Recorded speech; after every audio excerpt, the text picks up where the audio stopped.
19-asr oxiri, 20-asr boshidagi o'zbek milliy madaniyatining mashhur vakillaridan biri, ma'rifatparvar shoir, dramaturg, jurnalist, olim, davlat va jamoat arbobi hisoblangan Abdulla Avloniy erk va ozodlikni har narsadan baland tutarkan, unga olib boradigan birdan-bir yo'l deb ilm ma'rifatni bildi.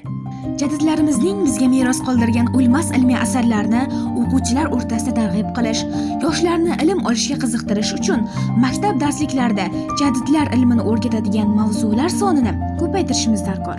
Bunda har juma kuni o'tiladigan sinf soat fanida Abdulla Avloniyning Turkiy Guliston yoxud axloq asaridagi bir qancha mavzularni darslikka kiritilishi, asar mavzularini darslik sifatida o'tish maqsadga muvofiq bo'ladi.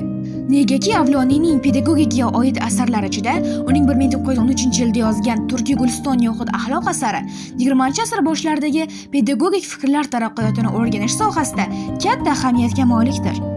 Bundan tashqari, maktab yoshlari o'rtasida jadidlar mavzusiga oid zakovat o'yinini targ'ib qilish, o'quvchilarning mahorat va qobiliyatlarini qo'llab-quvvatlagan holda maktablarda ko'plab tadbirlar va challengelar uyushtirish o'z-o'zidan yoshlarni jadidlar ilmiga bo'lgan qiziqishlarini oshiradi va ularni insonparvarlik ruhida kamol topishiga undaydi. Har bir millatning saodati va taraqqiyoti tarbiyaga bog'liqdir.